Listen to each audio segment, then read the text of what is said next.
Have you ever thought about what you would do if you had only 1 minute left to live? 1 minute. That's all.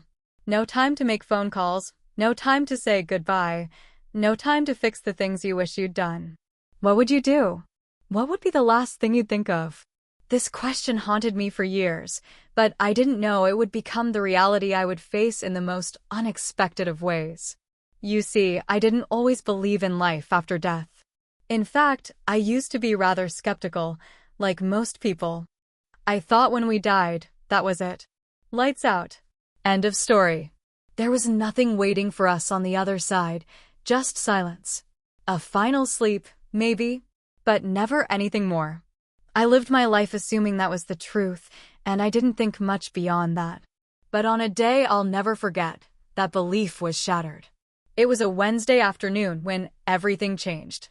I was in the hospital, preparing for a routine surgery that I wasn't particularly worried about. I had a simple procedure, something I thought would be over in a matter of hours. I wasn't prepared for the reality that would unfold. I remember the moment my heart began to slow. The faint beeping of the machines monitoring my vitals was starting to fade, and I knew something wasn't right. My vision blurred, and my breath became shallow. I could hear the doctor's voice, calm but distant, telling someone that my pulse was gone, that I was slipping away. "I think we've lost her," I heard him say. I wasn't scared. It was almost as if I was watching from a distance, removed from my own body. I didn't feel the usual panic that one might expect in a situation like this. In fact, there was a strange sense of peace, like the air had thickened and wrapped itself around me, calming everything in its path. The cold metal of the operating table under my back became a distant thought, and I felt my body begin to relax completely, as if I were sinking into something soft, something warm. Then it happened. I felt it first, a strange sensation as if my body was no longer mine. I could still hear the faint murmurs of the medical staff, the shuffling of nurses' feet on the floor, but I no longer felt the weight of my own existence. I was floating. Slowly, gently, I felt myself being lifted. Not in the way you might expect if you were dreaming, but in a way that felt so real, so tangible, that it left no room for doubt. I wasn't in my body anymore. I was rising. And that's when I saw it. The light. It wasn't like the bright, harsh glow of a light bulb or the soft warmth of a sunset. No, this light was different. It was gentle, inviting, almost comforting. It wasn't just bright. It was filled with a sort of warmth that I couldn't put into words. As I rose, it seemed to pull me towards it, drawing me in like a moth to a flame. But unlike the danger of a moth being drawn to a fire, this light didn't burn, it healed. I could feel myself moving upward, not through space as we understand it, but rather through a kind of presence, a sensation that transcended the physical world.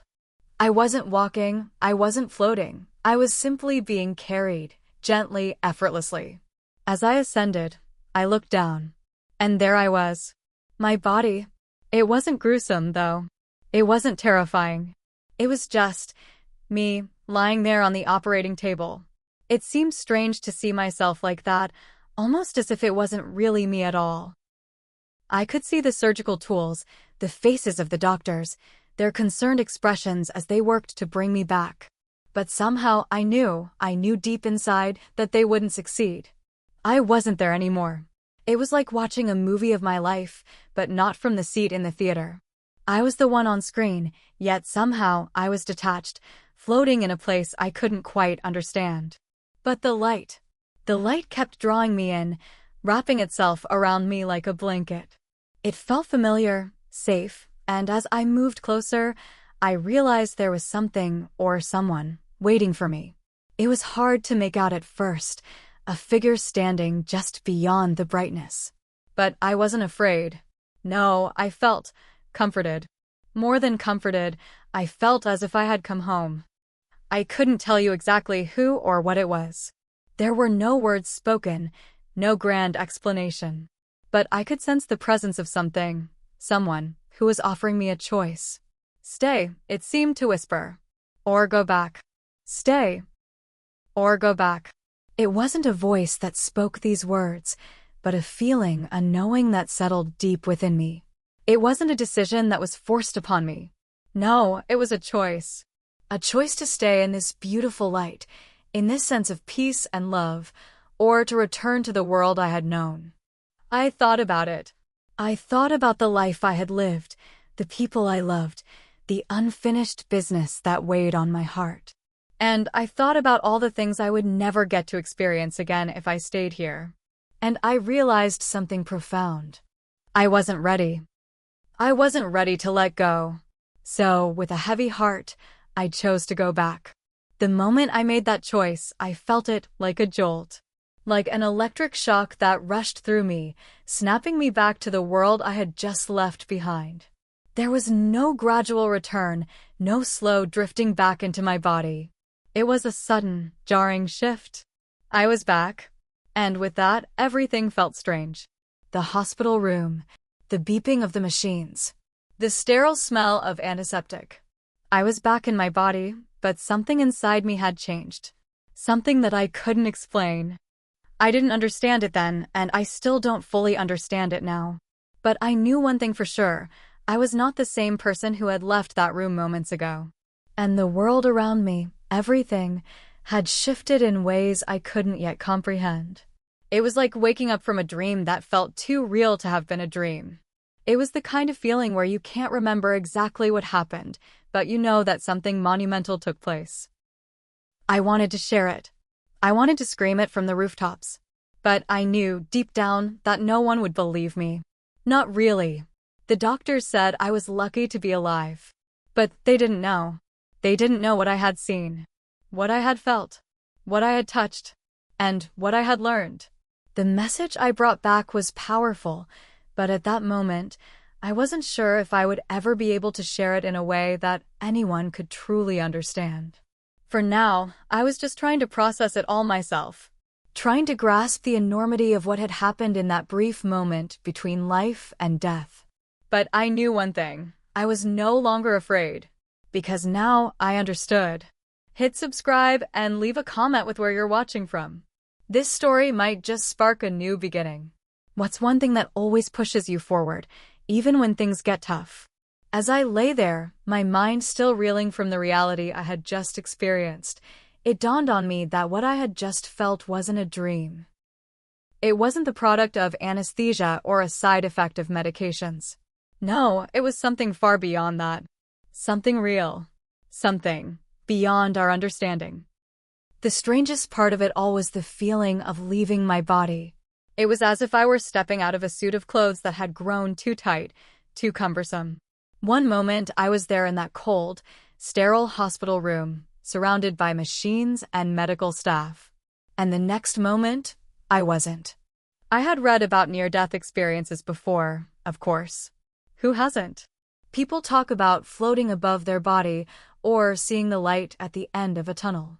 It's a trope that gets passed around in books and movies, something we all nod along to, convinced it's nothing more than imagination or wishful thinking. But when it happens to you, when you experience it firsthand, it's a completely different reality. The first sensation was weightlessness. Imagine the feeling of being suspended in midair, free from gravity's hold, yet not falling, not rising either. Just floating. I didn't have to try. It wasn't like swimming or flying. It wasn't even like I was pushing against anything. It was as if my body simply stopped being relevant. It was as if I had become something else entirely. I remember the first thought that crossed my mind when I realized I was no longer in my body. It wasn't fear, surprisingly. It wasn't terror, as I might have expected from anyone in that situation. No, it was a strange sense of wonder, like I had been given an opportunity to view something extraordinary from a vantage point I never thought I'd have. I floated gently upwards. The room below me seemed to fade, but it didn't disappear. It was still there, in the periphery of my awareness, as if I were looking at it through a soft filter. My body, lying motionless on the operating table, was now a distant thing, a part of a world that no longer felt real to me. I could see my own face, pale, lifeless, the tubes and wires connected to my chest, but it didn't feel like mine anymore. It felt like a mask, an empty shell. The strangest part of this whole experience was that I wasn't frightened. Not even for a second. Instead, I felt free. It was as if the burden of my human form, the physicality of my body, had been lifted. I was no longer weighed down by the aches or the pains, the limitations of flesh. In that moment, I was pure consciousness, free to exist without boundaries. I turned my attention upwards, drawn to something I couldn't quite comprehend. A bright light. But it wasn't like any light I had ever seen before. It wasn't harsh or cold. It wasn't like the artificial lights of a hospital room or even the sunlight streaming through a window. This light had depth, warmth, and a kind of beckoning force, like a call from something far greater than anything I had ever known. The light seemed to pulse with life, almost like a heartbeat. And as I drew closer to it, I felt myself being gently pulled in its direction, as though it was magnetized to my soul. There was no fear. There was no hesitation. Just a calm, inevitable pull toward the light. As I approached it, I could feel my consciousness expanding. It wasn't just a physical sensation of moving forward. It was as if I were becoming part of something much larger than myself. A vast, indescribable space that wasn't limited by time or space. The light seemed to surround me, to envelop me, not in an overwhelming way, but in a way that made me feel completely at peace. I couldn't describe the light fully. Words fail, as they always do when it comes to something so profound. But imagine a warmth that filled every corner of your being. Imagine a presence that was so kind, so accepting, that it made everything else, every fear, every insecurity, every doubt, seem irrelevant. I don't know how long I floated there, but it felt like time didn't exist. There was no clock, no rush. I wasn't waiting for anything. I wasn't looking forward to anything. There was only the now. And the now was perfect. And then, a voice. Not a voice like you hear with your ears, but a kind of knowing and understanding that poured into me without words. You have a choice, the voice seemed to say. You can stay, or you can go back. It wasn't frightening. It wasn't commanding. It was simply an invitation. A question. The kind of question that makes you pause and wonder if there's something more to the answer than you could possibly comprehend in the moment. Stay, or go back. It wasn't a difficult decision, at least not at first. The peace I felt in that light, in that moment, was like nothing I had ever known. It was tempting, so very tempting, to simply let go and stay in that blissful state forever. What was there to go back to, really? The world below, the pain and stress of everyday life, the aches in my body, the misunderstandings, the losses? What could possibly compare to the serenity I was experiencing right now? But then, a different thought entered my mind. A thought about those I loved, the people who would be left behind. My family, my friends, my children. Could I really leave them behind? Could I leave behind the life I still had, the unfinished business, the hopes and dreams? Was I truly ready to let go of all that? The choice was not as clear as I had imagined. But there was something else too. Something more powerful than I could explain. A deep, undeniable sense that I wasn't done. That my journey wasn't over yet. That, despite the peace and comfort of the light, there was still more for me to learn, more to experience, more to give. I was torn. And just as I was beginning to weigh the decision, something shifted. The light around me began to pulse faster, brighter, as if it was encouraging me to make my choice. I felt myself being pulled, just a little, back towards my body. And with that pull came the answer. I chose to go back. But it wasn't a simple decision. It wasn't a quick, easy choice. I felt the deep sadness of leaving that perfect peace, that warmth, that unconditional love. But I also felt the weight of responsibility, the pull of the life I had left behind. And as soon as I made the choice, I felt it. A jarring shift, like a snap. I was being pulled back, away from the light, back toward the body that was waiting for me, waiting for my return. And with that shift came a feeling of intense disorientation. It was as if I was being thrust back into something that didn't quite fit. The sharp sting of reality. The cold, sterile feel of the hospital room. I was back, but I wasn't the same. I didn't know it then, but I would never be the same again. And the hardest part? No one would believe me. Not truly. How could they? I was alive, yes. But I had come back from somewhere else. Somewhere beyond. And the light? It stayed with me. It always would. When I returned to my body, it was like a sudden crash back to Earth after floating through the sky. The disorientation was overwhelming, and the hospital room came into focus in an almost jarring way. I could hear the beep of the heart monitor, the hum of fluorescent lights above, and the soft shuffle of nurses' footsteps in the hallway outside. But despite the familiar noises, something was different. Something profound had changed, though I couldn't quite explain what it was. I felt disconnected, somehow. I was alive, but I wasn't the same person who had entered that operating room hours ago. I had returned, yes, but what I had seen, what I had experienced, had left an imprint on me that couldn't be erased. And as much as I tried to focus on the reality of my physical surroundings, my mind was still haunted by the vivid clarity of the experience I had just had. What had I seen? What had I felt? More importantly, what was I supposed to do with what I now knew? When I looked back at that light, I realized something profound. It wasn't just a bright, glowing entity. It wasn't just a physical sensation. It was far more complex than that. It was as if the light was alive, imbued with something that I couldn't quite articulate. It was pure energy, yet it was also filled with a kind of wisdom and understanding of all things. It didn't speak to me in words, but I understood its message. And the feeling it left behind was one of boundless love, acceptance, and compassion. If I had to describe it, it would be like a perfect embrace, a hug from something beyond time and space. It wasn't merely the warmth of the light that made me feel safe. It was the presence in the light. A presence that felt like home, like I had been there before. I could hear it now, that gentle voice that had whispered within me, "You have a choice." And even now, as I sat in that sterile hospital room, I could still feel the weight of those words. But it wasn't just about the choice between staying or going back, it was something more. The light had shown me something else, something more personal, more intimate. It had shown me that there was more to life than what we could see or touch. That there was more to existence than the mundane concerns we grapple with every day. It wasn't that I had seen the afterlife. At least, I don't think I had. It was more like I had seen a truth. A truth that was universal, a truth that transcended the boundaries of time, space, and even life and death. And in that truth, I found a kind of peace that I had never known before.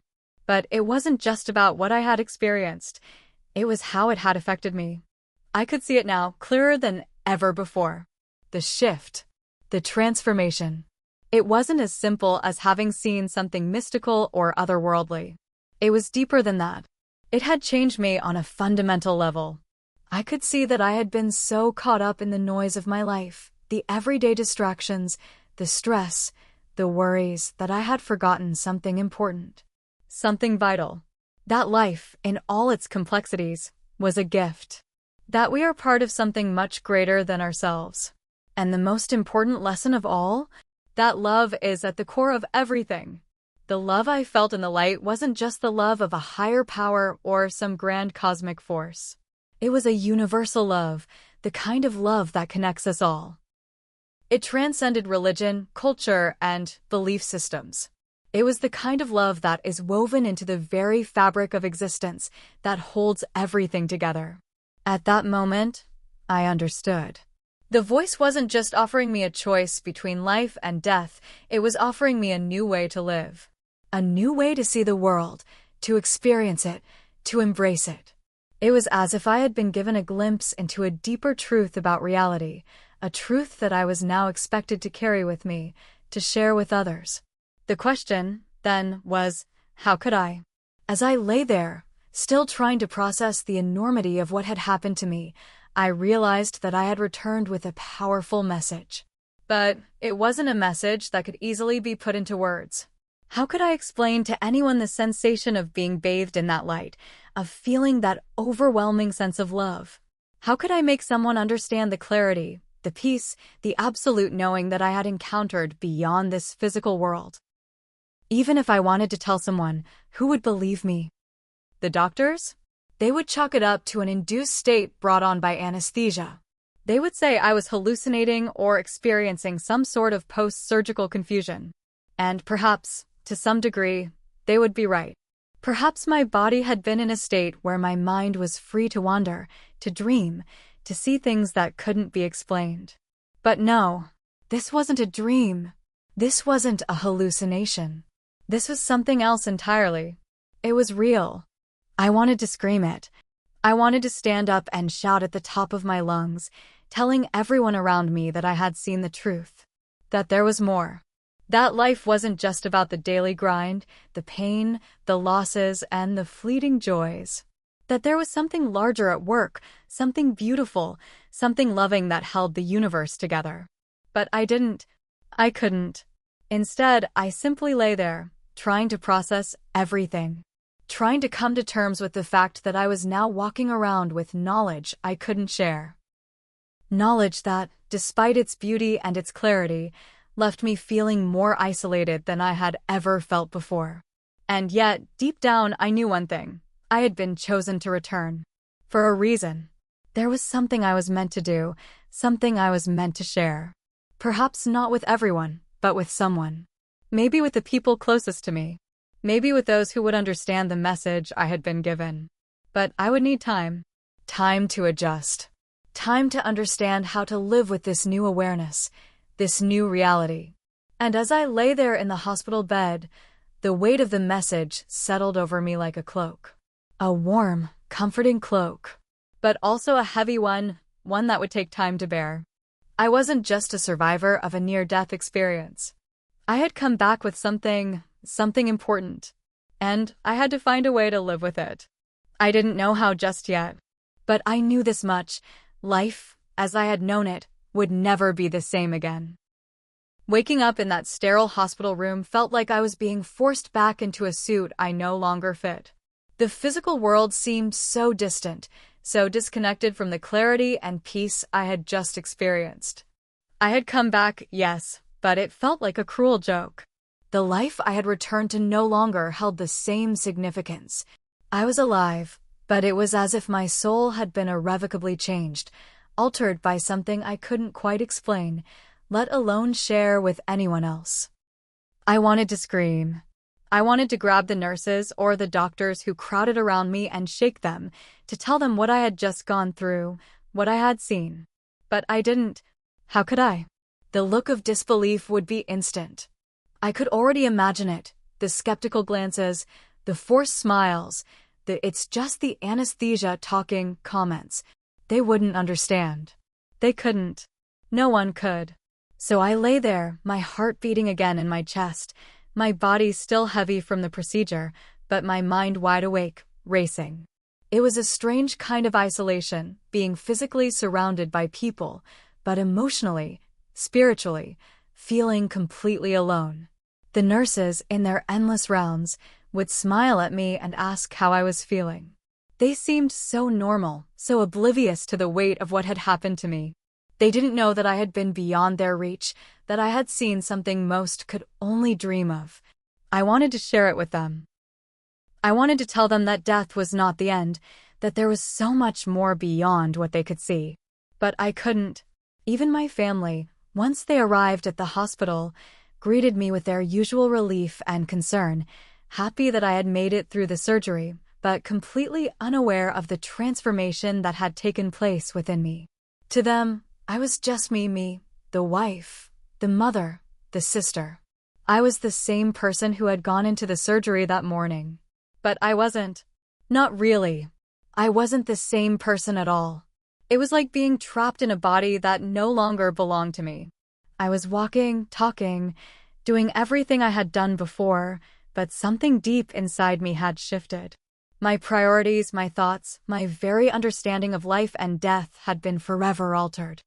I felt as though I was standing on the edge of two worlds, the one I had left behind, and the one I had glimpsed during those moments beyond my body. The first time I tried to talk about it, it was with my husband, Mark. He sat beside my hospital bed, holding my hand, asking me how I was feeling. I could tell he was just relieved I was awake, relieved that I had made it through the surgery. But my mind wasn't on the surgery anymore. It wasn't even on my recovery. My thoughts were elsewhere, drifting back to that other place, that bright, peaceful light. I saw something. I blurted out before I could stop myself. My voice felt foreign, as if the words themselves didn't fit into this reality. I saw something. When I was out. When I wasn't here. Mark looked at me, his brow furrowing in concern. He squeezed my hand a little tighter. What do you mean, honey? You were unconscious, remember? The doctor said it's normal to be a little disoriented when you wake up. Just take it easy. But I couldn't. I couldn't take it easy, not with this weight pressing on me. I had to tell him. I had to make him understand. But the words didn't come. The memory of the light, the sense of peace, it all felt so distant now that I was back. It was like trying to describe a dream that had faded the moment I opened my eyes. I was in a place, I whispered, unsure of how to continue. There was a light. And I wasn't alone. I felt like I was supposed to be there. Like it was where I belonged. Mark's face softened, but I saw the concern in his eyes, the kind of concern I didn't want to see. The concern that says, maybe she's not entirely herself right now. Honey, he said gently, you've been through a lot. You need rest. We can talk about it later. But it wasn't a simple thing to put into words. It wasn't something I could explain away as a side effect of the drugs or the surgery. What I had experienced was real. And I knew it. But how could I prove it? How could I explain it to someone who wasn't there, who couldn't feel what I felt, who hadn't been where I had been? I spent the next few days lying in that hospital bed, trying to quiet the whirlwind in my mind. The doctors came in to check on me, their questions mechanical, their tone flat. They asked how I was feeling, if I was in pain, if I was recovering well. They didn't ask about my spiritual experience, and I didn't offer it up. Instead, I nodded, smiled weakly, and responded to their questions, but I wasn't really listening. My mind kept drifting, as if I were trying to hold on to something I couldn't quite grasp. Even when I returned home, the disconnection lingered. My body had healed from the surgery and life went on. But it wasn't the same. My interactions with my family were strained, not because they weren't supportive or loving, but because I couldn't connect with them the way I had before. I felt like I was on the outside, looking in, the world they lived in. Their daily concerns, their work, their worries seemed trivial compared to what I had experienced. And yet, I couldn't share what I had learned. I couldn't explain it to them. Every morning, I would wake up and go about the motions of the day. I cooked breakfast for my kids, helped them with schoolwork, cleaned the house, but inside, I felt like I was living someone else's life. I couldn't get rid of the sense that I had been given a glimpse of something greater, something that changed everything, and yet I had to continue pretending like nothing had changed at all. The loneliness I felt was crushing. I was surrounded by people who loved me, and yet I couldn't shake the feeling that no one would ever truly understand what I had gone through. It was like I was carrying a secret that was too big, too profound to share. But despite the isolation, there was something else. A nagging feeling that I couldn't ignore. A feeling that I was meant to do something with what I had learned, that the experience had a purpose far beyond just personal enlightenment. It wasn't enough to simply understand that there was more to life than we could see. It wasn't enough to know that love was at the core of everything. I had to live it. I had to find a way to share it, to make people see that life wasn't about the petty struggles we fought daily. It was about love, connection, and the undeniable truth that there is something beyond this life. But how could I begin? How could I even start to share something so vast, so indescribable? I didn't know yet, but I would. Because I had to. Hit subscribe and leave a comment with where you're watching from. This story might just spark a new beginning. What's one thing that always pushes you forward, even when things get tough? It wasn't until one quiet evening that I began to understand how to live with what I had experienced. For weeks, I had been floundering, trying to reconcile my life before the surgery with the life I had returned to. Every day was a balancing act, acting normal, smiling, engaging with my family and friends, all while this burning message, this profound sense of knowing, simmered just beneath the surface. I couldn't shake it. The truth that had been revealed to me during those moments beyond my body was no longer something I could ignore. I had learned a few things in that place of light. Some of the lessons were simple and straightforward, like how precious time is and how easily we squander it on trivial things. But others were deeper, more elusive, and far more powerful. The most important lesson, the one that has stayed with me to this very day, is that love is the foundation of everything. It isn't just an emotion or a feeling. Love is the force that connects all things. It's the glue that holds the universe together. It's in the light I saw, in the energy that surrounded me, in the very pulse of life itself. And here was the thing that shook me to my core. I had never truly understood that before. Sure, I loved my family. I loved my children, my husband, my friends. But that was different.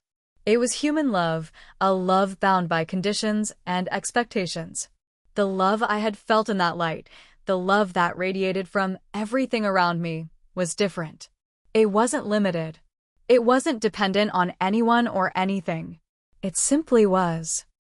In the weeks after my return, I spent a lot of time thinking about that love.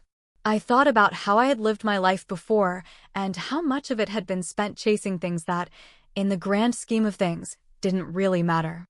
I had been so consumed with worry about my career, about money, about appearances, about how others saw me, that I had missed the most important thing of all: love. I had missed the love that was present in every moment, in every interaction, and in every breath I took. It wasn't just about romantic love or familial love. It was about a universal, all-encompassing love that flowed through everything, whether we acknowledged it or not. As I began to understand this, I realized how much I had taken for granted. How much I had overlooked in my quest for success, recognition, and comfort. I had spent so much time focused on what I didn't have, on what was lacking in my life, that I had failed to notice the abundance of love that was already there, waiting to be recognized. It was humbling, to say the least. And as I sat in my living room one night, reflecting on all of this, a sense of peace began to settle over me. I had been given the gift of understanding. I had been shown something far greater than I could have ever imagined. And now I had to do something with it. But what? The answer came to me when I least expected it. It was late one evening, and I had just tucked the kids into bed. The house was quiet, the kind of quiet that only comes after a busy day of activity. I was sitting on the couch, my hands wrapped around a warm cup of tea, when I heard a soft knock on the door. I opened it to find my neighbor, Mary, standing on the porch. She was holding a casserole dish, a kind gesture she had made countless times over the years. But tonight, there was something different in her eyes, something that I could see, even in the dim light of the porch. "Can I come in?" she asked softly, her voice tinged with concern. I nodded, stepping aside to let her in. We sat on the couch together, the casserole dish between us, but neither of us seemed interested in food. There was a heaviness in the air, and I could sense that Mary needed something more than just a casual visit. "I've been meaning to talk to you," she said, her voice wavering. "I don't know why I'm telling you this, but I don't know who else to turn to." I waited, silently urging her to continue, though I had no idea what she was about to say. "My sister, she passed away last week. I've been struggling. I keep thinking about her, about what happened, about whether she's really gone or if there's something more." Her voice cracked, and she wiped away a tear that had escaped down her cheek. I felt the familiar tug in my chest, the deep, heart-wrenching empathy that comes when someone shares their pain with you. I understood, on a level I couldn't have before. I had stood on the other side, and I had felt the peace that came from knowing that death isn't the end. that those we love are never truly gone. For the first time, I felt the urge to speak up. I couldn't keep this to myself any longer. I had to share what I had learned. Maybe not with the world, but at least with her. "Mary," I began softly, my voice barely above a whisper, "I know what you're going through. I understand the pain, the confusion, the wondering. But I want you to know something. There's something I learned that I didn't know before." She looked at me, her brow furrowing, and I could tell she was unsure of what I was about to say. But I continued anyway. I was given a glimpse of something beyond this life. Something that changes everything. What you're feeling right now, the sadness, the loss, it's real. It's painful. But your sister isn't gone. She's still with you. She's in a place of peace. A place of love. Mary's eyes widened slightly, her hand trembling as she reached for her tissue.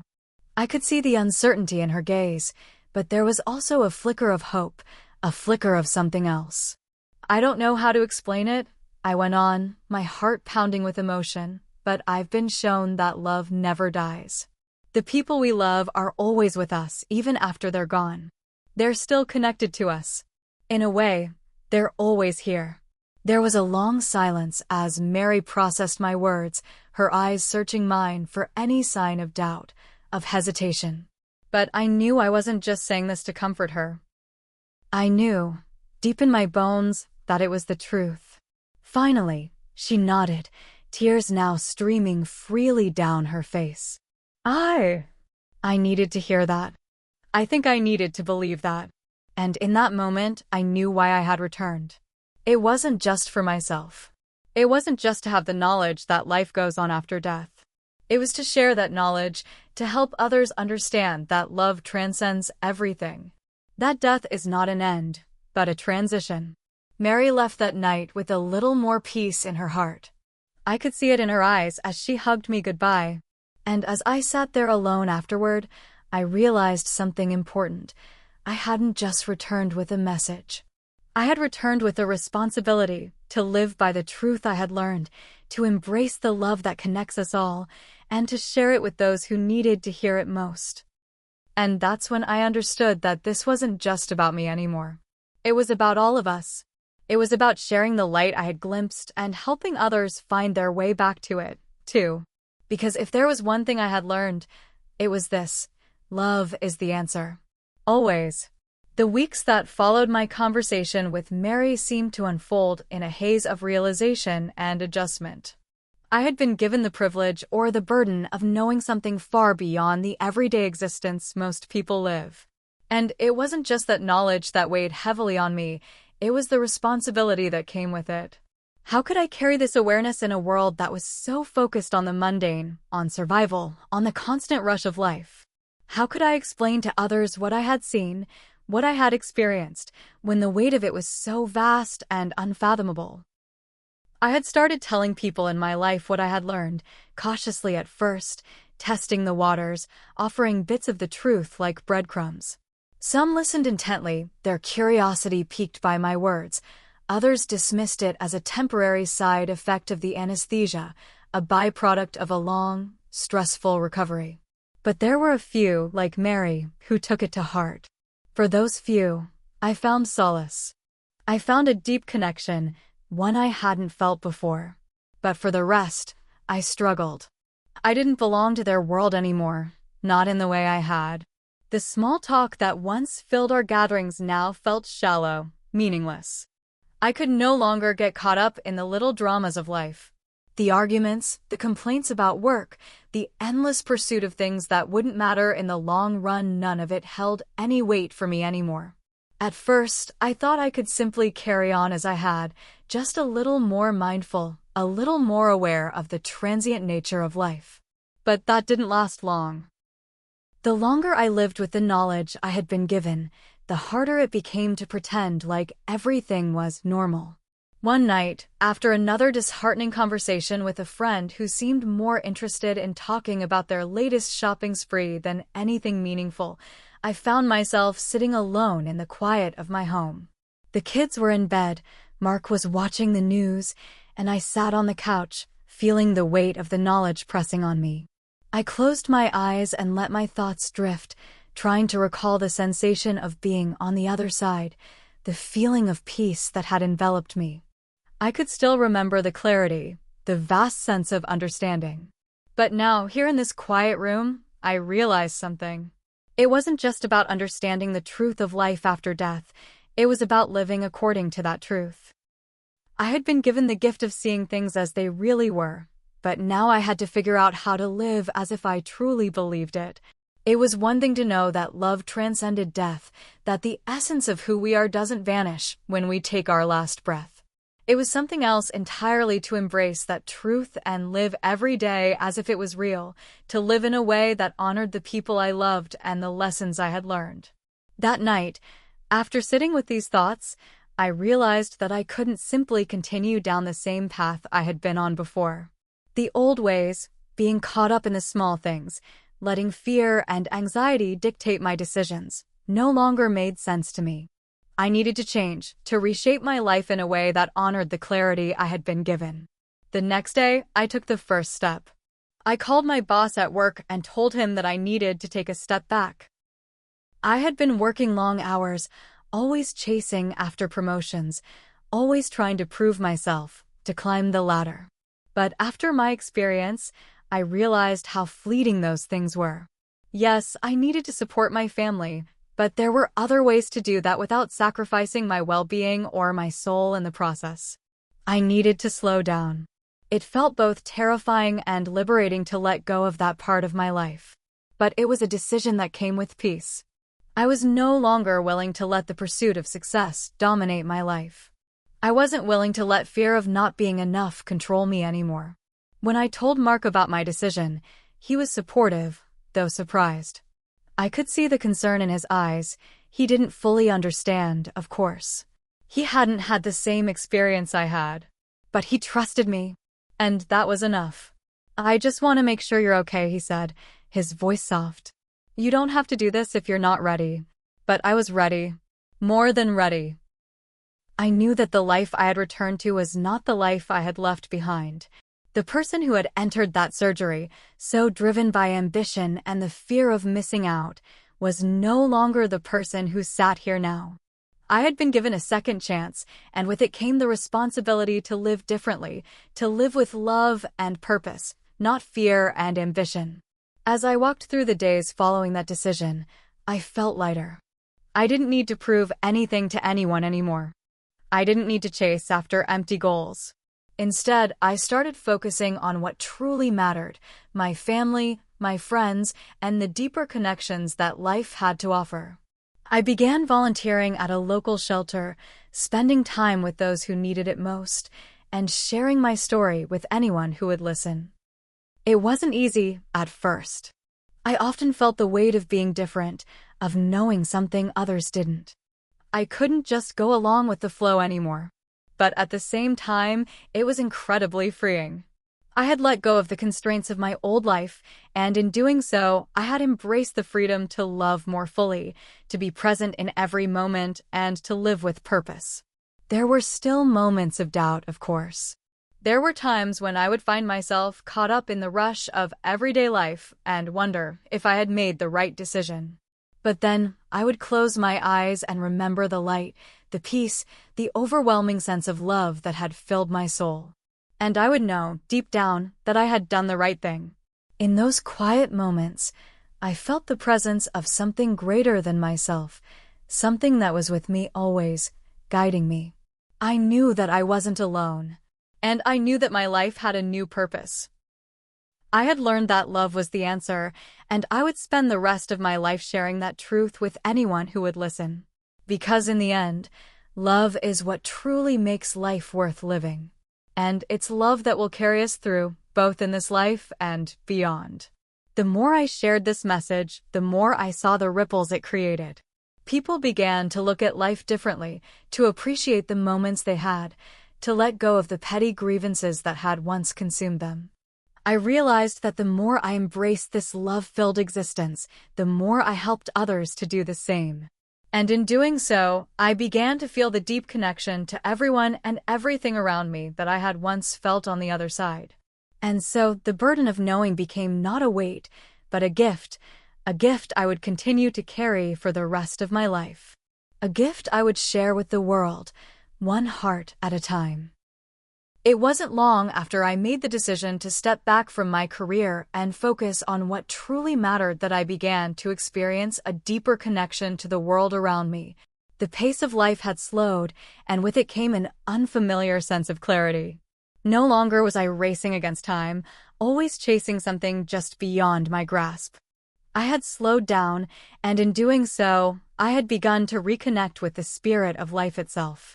For so long, I had been caught up in the demands of modern living, work, responsibilities, deadlines, obligations. My life had been a blur of activity, and the moments that really mattered, moments of connection, of love, of simple joy, had slipped through my fingers like grains of sand. I had been blind to the richness of life, too distracted by the noise of the world to notice the subtle beauty in every moment. But now everything had changed. I started noticing the way the sunlight filtered through the trees in the morning, casting long shadows on the ground. I heard the laughter of my children, the way it echoed in our home, filling every corner with warmth. I felt the soft breeze on my skin during evening walks, a reminder that nature was always there, always present, if only we took the time to notice it. The world was no longer just a backdrop to my existence. It had become a living, breathing entity, an entity that I was now deeply connected to. And I realized that this connection wasn't just with the physical world around me. It was with something much greater, something unseen, something eternal. I began to understand what it meant to live fully in the present, to be aware of the moment without being distracted by worries about the past or the future. In that space of awareness, I found peace. It was as if the noise of the world had quieted, and in the silence, I could hear the whispers of the universe. Those whispers weren't loud or intrusive. They were gentle, subtle, like the wind moving through the trees. I felt more attuned to my intuition, to the inner voice that had always been there, but that I had ignored for so long. It was like a tuning fork had struck within me, and I was suddenly in harmony with the world around me. I began to trust myself more, to follow my instincts, to listen when my body or soul needed rest, to follow the paths that felt right, even when they didn't make sense to anyone else. This newfound connection to the present moment was the key to everything. I realized that the only true reality we have is now. The past is gone, and the future is unknown. All we truly have is the present, the precious, fleeting moment that we can either rush through or fully embrace. But there was another piece of the puzzle that I needed to address. My own spirit. During my time on the other side, I had experienced a profound sense of peace and connection to the universe, but I had also seen how fragmented the spirit can become when we are disconnected from our true selves. I knew that in order to live fully, I needed to nurture my spirit, to reconnect with it, and to make sure it was aligned with my heart's deepest desires. And so, I began a practice of spiritual renewal. Every morning, I spent time in quiet reflection, meditating on the light I had experienced on the other side. I asked for guidance, not from an external source, but from the deepest part of myself. I learned to sit with my emotions without judgment or fear, and to allow them to move through me rather than letting them control me. I learned to forgive myself for the mistakes I had made, and to forgive others for the pain they had caused me. I also began to embrace the practice of gratitude, something I had never fully understood before. I had always been a person who looked ahead, who focused on what I didn't have or what I was striving for.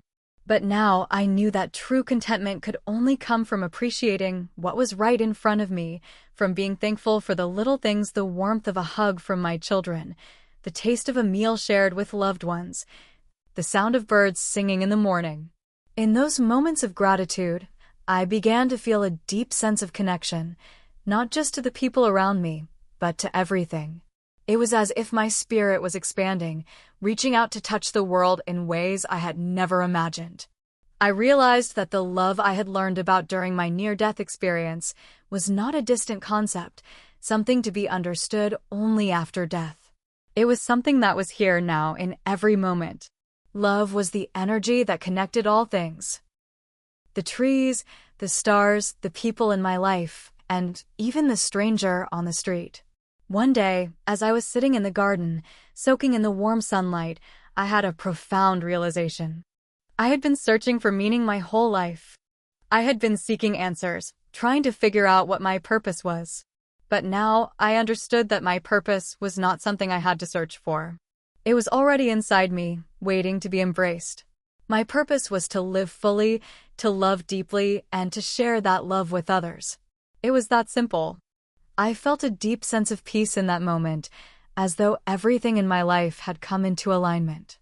I had stopped looking for validation or approval from the outside world, and instead, I was content with simply being. I was no longer bound by the expectations of others or by the need to prove myself. I was free. Free to be who I was, free to love without fear, and free to embrace the present moment with an open heart. But there was still a part of me that felt a sense of urgency, a desire to share what I had learned with the world. The message of love, of presence, of living with purpose, it was too important to keep to myself. So, I began writing. I poured my heart onto the pages, sharing my experiences and the lessons I had learned.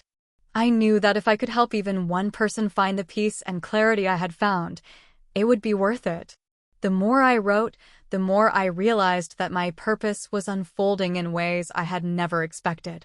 I wasn't just sharing my story, I was offering others the opportunity to reconnect with their own spirits, to rediscover the beauty of the present moment, and to embrace the love that had always been there, waiting to be seen. I didn't know where this journey would take me. I didn't know if my words would touch anyone else's heart. But I knew that I had to share my truth, just as I had been guided to do. I had been given a second chance at life, and I wasn't going to waste it. I was going to live fully, love deeply, and share the message of love that had been entrusted to me. And as I sat there, with the sun setting behind me and the soft hum of nature filling the air, I felt an overwhelming sense of peace. I had found my way back to myself. I had reconnected with my spirit, and in doing so, I had found the purpose I had been searching for all along. The journey was far from over. But for the first time in a long time, I felt ready to embrace whatever came next. And as the stars began to twinkle above, I knew deep in my soul that I was exactly where I was meant to be.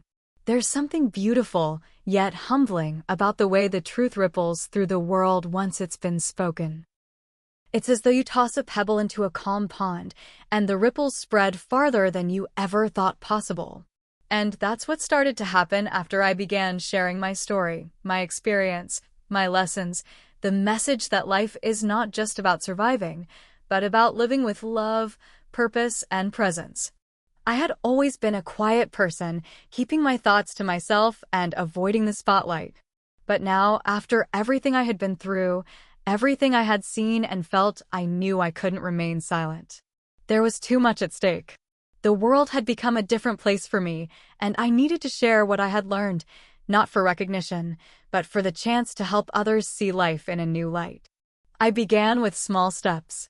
I started writing letters to friends and family, sharing what had happened to me during my near-death experience. The words flowed from me easily now, almost as if they were coming from a place deeper than my own mind.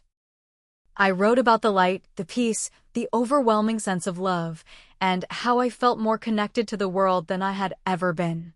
I wrote about how important it was to embrace the present moment, to live with love, and to cherish the people we hold dear. At first, I was met with mixed reactions. Some people read my words with wide eyes, their faces etched with concern. Others brushed it off as a product of my trauma, something I would eventually get over. But there were a few who seemed to really listen. I could see it in their eyes, the shift, the quiet understanding that maybe, just maybe, there was something to what I was saying. One of those people was my mother. It had been years since I'd really connected with her. Our relationship had always been strained. There were things unsaid, things I never understood as a child, things we had never addressed as adults. But when she read my letter, When she saw the depth of what I had experienced, she called me. "I never knew you were carrying all of that," she said, her voice soft, filled with emotion.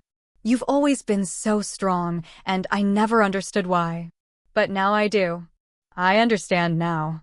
In that moment, something shifted between us. We began talking, really talking, for the first time in years. We shared our fears, our hopes, our regrets. We both admitted to feeling lost at times, to wondering what life was really about. And for the first time, we connected on a level that had always been missing. It wasn't just my mother. I found that as I shared my truth, I started to see ripples in the lives of others. People came to me with stories of their own, with experiences that mirrored some of what I had gone through. They spoke of dreams they had, of moments where they felt connected to something greater, something beyond the physical world.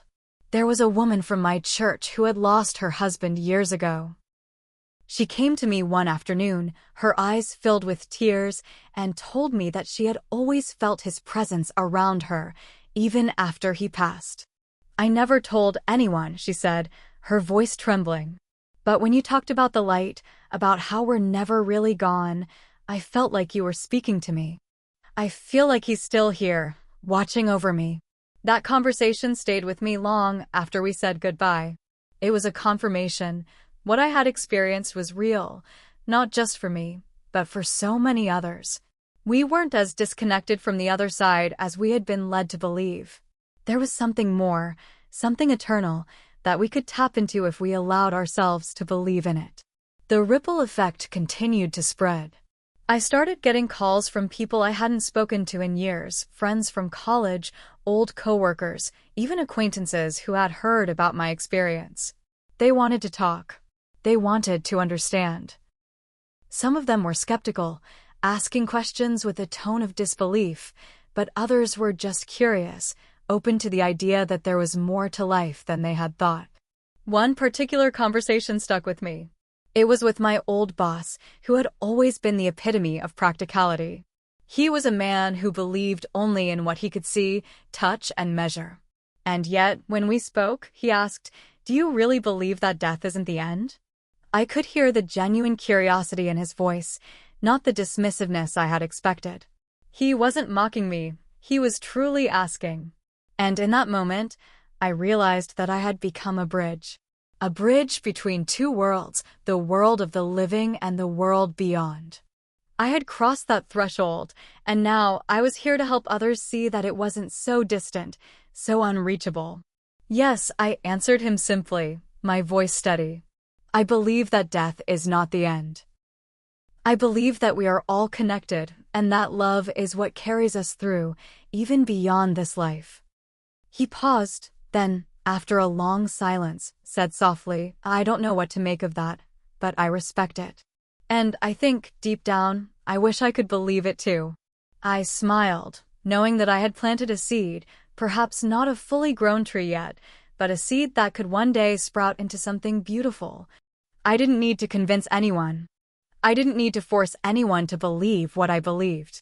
I only needed to share my truth, to be authentic, and allow others to come to their own conclusions.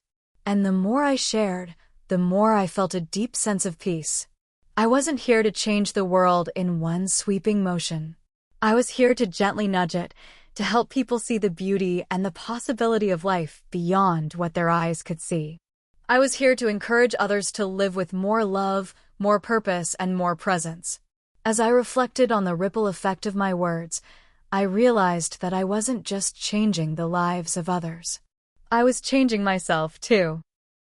Each conversation, each letter I wrote, each person I helped felt like a step towards something bigger.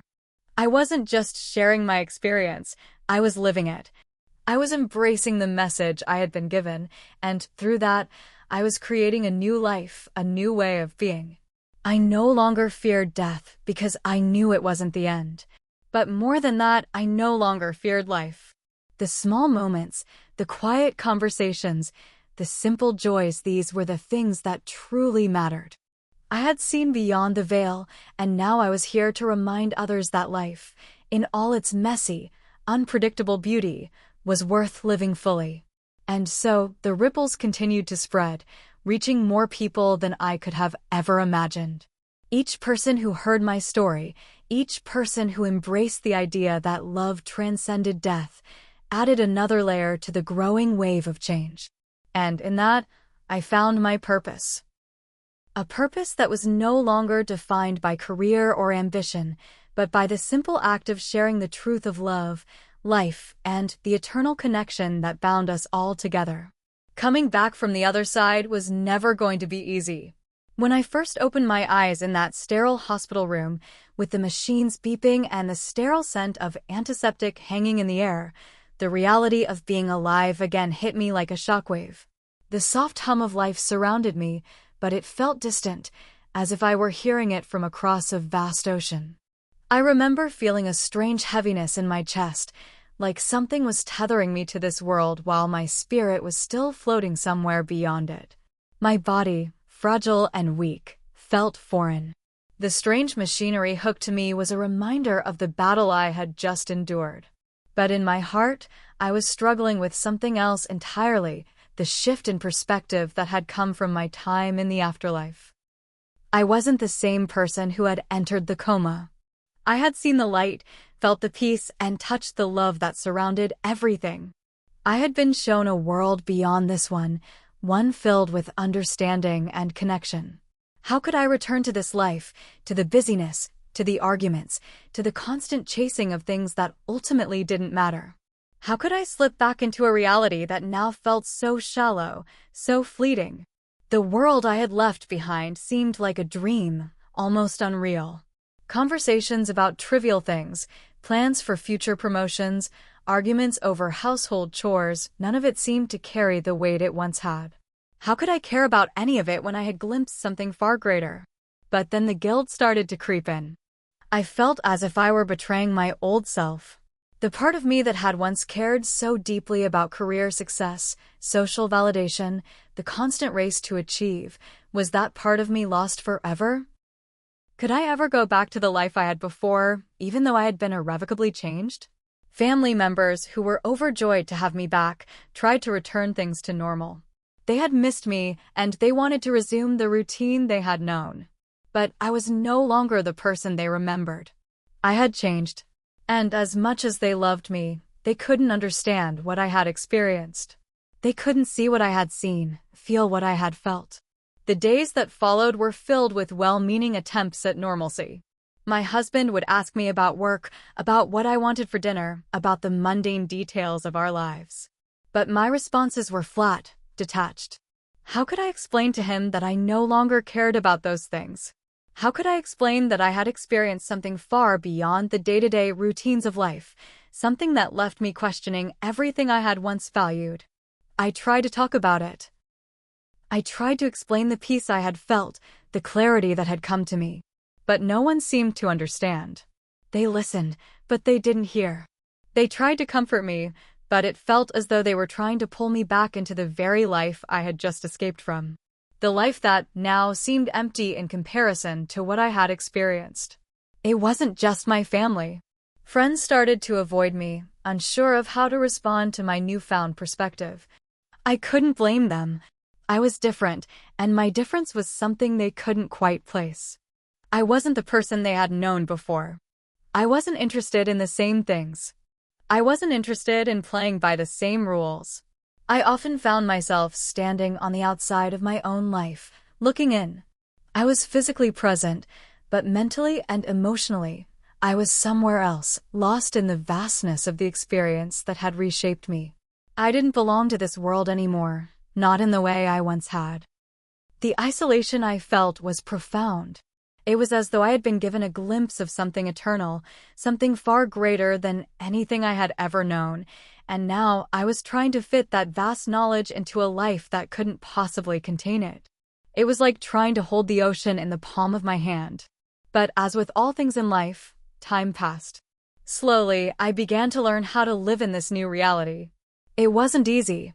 It wasn't smooth. There were many days when I felt utterly lost, caught between the world I had known and the world I had seen. But slowly, I began to make sense of it.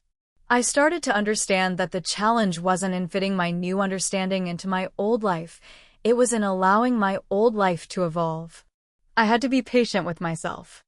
I had to allow myself the time and space to adjust. I couldn't expect to fit back into the same box I had occupied before. I had to let go of old expectations, of old ways of being.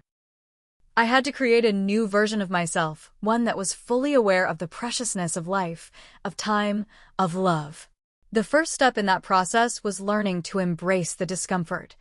I realized that I couldn't force myself to go back to being the person I had been before. I had to honor the transformation that had taken place within me.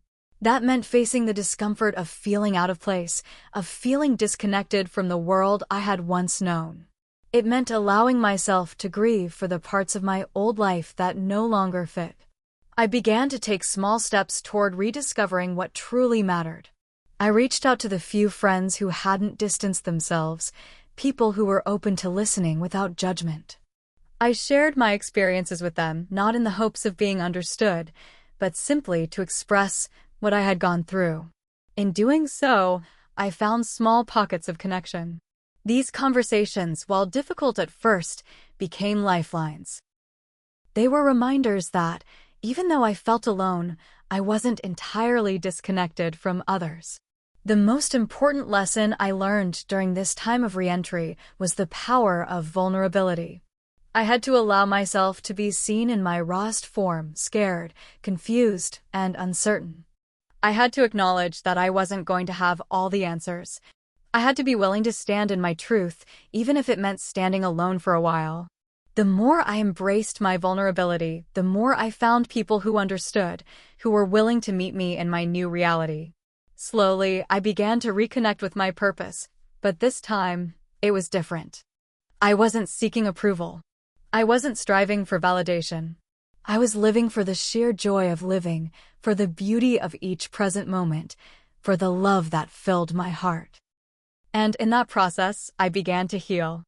I started to understand that while my experience had changed me, it hadn't taken anything away from me. It had given me a deeper understanding of who I truly was and what I was truly capable of. And most importantly, it had given me the gift of life, a life that, for the first time in a long time, I was truly ready to embrace. It was hard. It was painful. But with each passing day, I felt myself coming back to life in a way that was more profound and more beautiful than I had ever known before. The struggles of re-entry weren't easy, but they were necessary. I needed to learn how to live in this world with the wisdom I had gained, how to balance the peace of the other side with the chaos of the life I had returned to. And in doing so, I learned that life, though it may be fleeting, is a gift.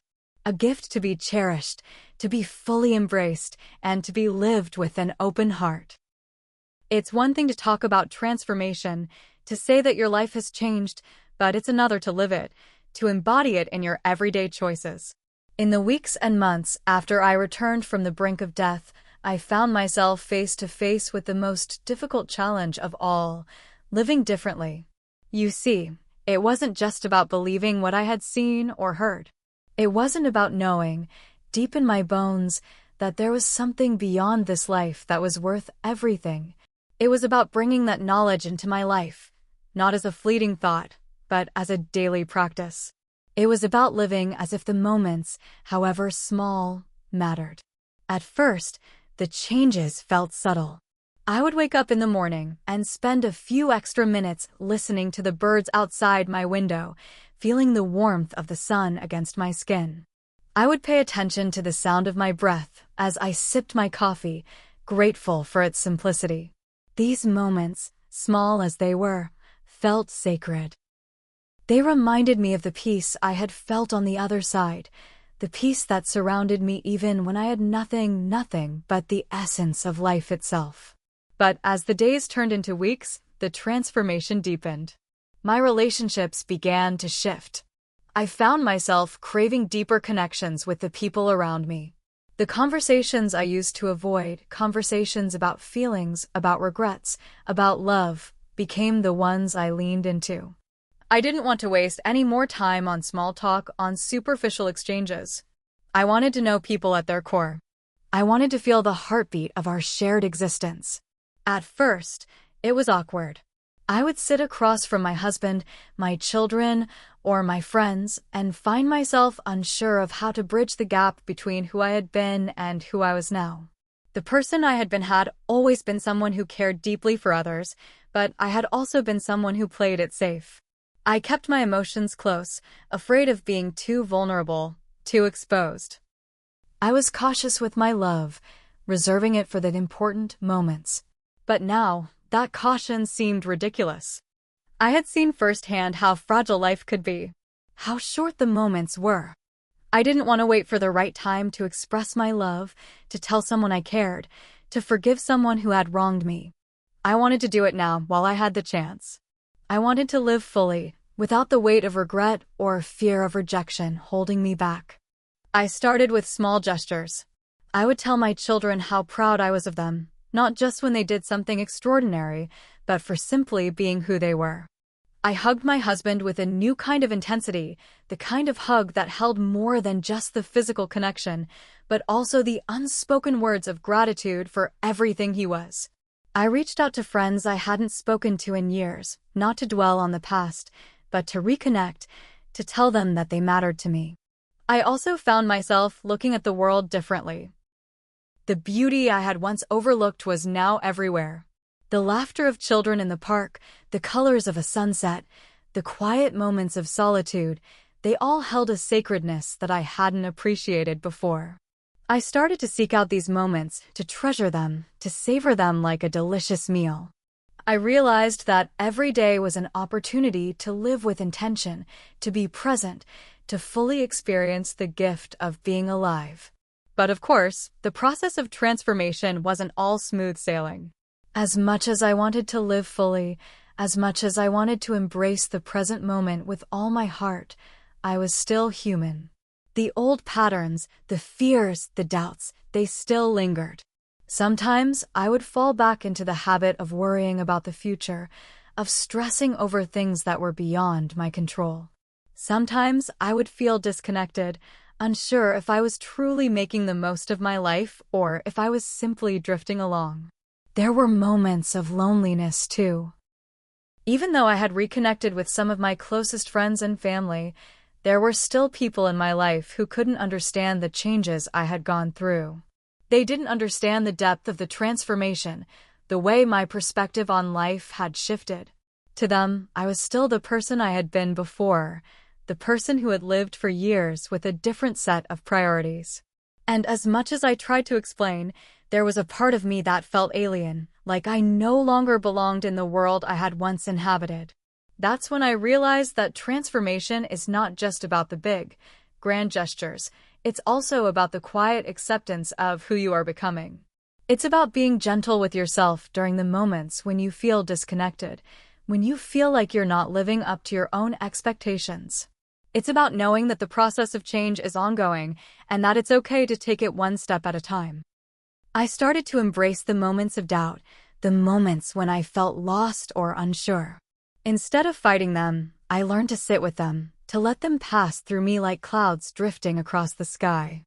I understood that growth isn't linear. There would be days of profound insight and days of deep struggle. But each day, no matter how hard, was a part of the journey. And then, something amazing began to happen. The people around me started to change, too. It was as if my transformation had sparked something in them, as if they, too, were beginning to see life through a different lens. My husband started opening up more, sharing his thoughts and feelings in a way he hadn't before. My children became more present, more in tune with the world around them. My friends began to reach out more often, seeking deeper connections, sharing their own fears, hopes, and dreams. I realized that living fully didn't just mean changing myself. It also meant creating an environment where others felt safe to transform as well. It was about building relationships that weren't based on superficiality, but on authenticity, vulnerability, and love. It was about creating a life where love wasn't just something we talked about, but something we lived. The more I lived in this new way, the more I saw the world around me shift. I saw strangers smile at one another on the street, Parents hold their children a little tighter, people reaching out to offer help, support, and kindness. I saw the ripple effect of love and presence, of people choosing to live fully in each moment, no matter how small or fleeting. It was as if, through my own transformation, I had contributed to the larger transformation of those around me. I had always believed in the power of love, but now I knew it in my bones. Love wasn't just an emotion, it was a force, a driving energy that could change lives, could change the world. And it started with me, with my own decision to live more deeply, more intentionally, more fully. In the end, it wasn't the big moments that mattered most. It was the small, quiet acts of living with love, with purpose, with gratitude. The moments when I chose to be present, to embrace the people and experiences around me, and to cherish the fleeting beauty of life.